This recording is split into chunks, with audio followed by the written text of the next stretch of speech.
নমস্কার। আজকের এই বিশেষ আলোচনায় আপনাদের সবাইকে স্বাগত। আমরা আজ ফিরে যাব ১৯৫৪ সালের নভেম্বরে যুগ ঋষি পণ্ডিত শ্রীরাম শর্মা আচার্যজির লিখা অখণ্ড জ্যোতির পাতায়। চলুন সেই কালজয়ী গ্লানের গভীরে ডুব দেওয়া যাক আর দেখি তা আমাদের জন্য কি পথ দেখাতে পারে। আমাদের সবার মনেই তো এই প্রশ্নটা ঘোরে, তাই না? যে কিভাবে জীবনের সত্যিকারের শান্তি পাওয়া যায়। আনন্দের বিষয় হল এই মাসের অখণ্ড জ্যোতিতে ঠিক এই প্রশ্নের উত্তরের দিকে একটা পথের দিশা দেওয়া হয়েছে। চলুন সেই পথটা কেমন তা এক ঝলক দেখে নিই।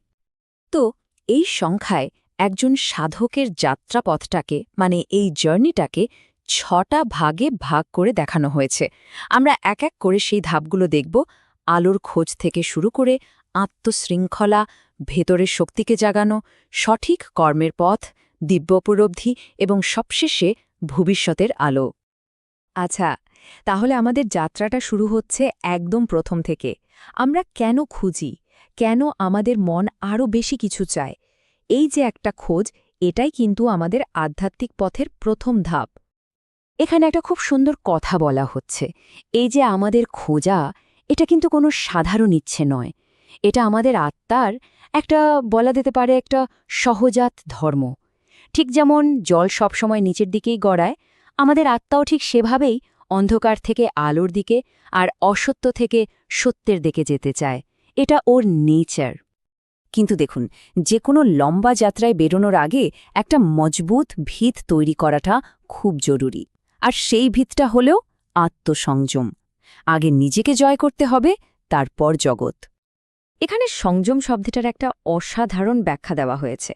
সংযম মানে কিন্তু নিজেকে দমিয়ে রাখা বা বেঁধে রাখা নয়, বরং এটা হলো নিজের শক্তিকে ঠিকঠাকভাবে ম্যানেজ করা, যাতে তা অকারণে নষ্ট না হয়ে যায় আর আমরা সেই শক্তিটাকে ভালো কাজে লাগাতে পারি।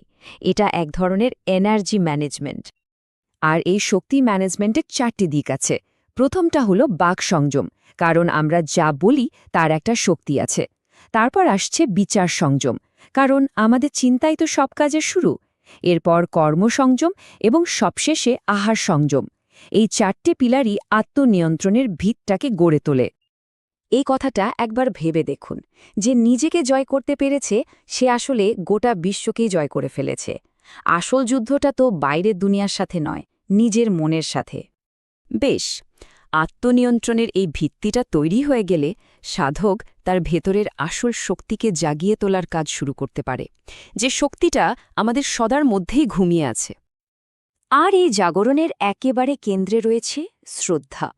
শ্রদ্ধা মানে একটা অটল বিশ্বাস, যা ছাড়া আধ্যাত্মিক পথে এক পাও এগোনো সম্ভব নয়। ঠিক যেন একটা বীজ, যা থেকে একটা বিশাল গাছ জন্মায়। শ্রদ্ধা হল সেই বীজ। এখানে একটা খুব ইন্টারেস্টিং তুলনা করা হয়েছে জাগতিক আনন্দ আর দিব্য আনন্দের মধ্যে। দেখুন, জাগতিক সুখগুলো অনেকটা বুদবুদের মতো, এ আছে এ নেই, আর এগুলো বাইরের জিনিসের ওপর নির্ভর করে। কিন্তু আধ্যাত্মিক যে আনন্দ, সেটা আসে ভেতর থেকে, একেবারে শান্ত, স্থির আর চিরস্থায়ী। ভেতরের এই জাগরণটা তো হলো, কিন্তু এটাকে তো বাইরেও প্রকাশ করতে হবে, তাই না? আর সেটা হবে আমাদের কাজের মাধ্যমে, আমাদের দৈনন্দিন জীবনের মাধ্যমে। ধার্মিক জীবনের জন্য এখানে 4টে স্তম্ভের কথা বলা হয়েছে। যেমন নিষ্কাম কর্ম, মানে ফলের আশা না করে কাজ করা। সকলের জন্য করুণা, কথায়, কাজে, চিন্তায় সত্যকে ধরে রাখা।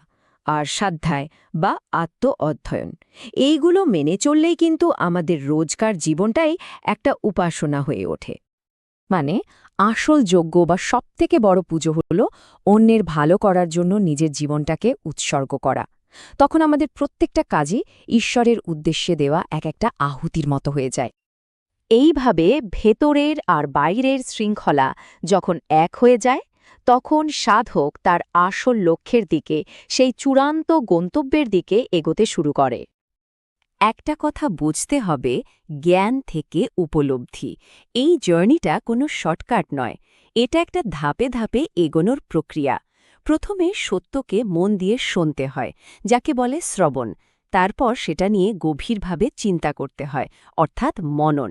এরপর সেটাকে ধ্যানে অনুভব করতে হয়, মানে নিদিধ্যাসন।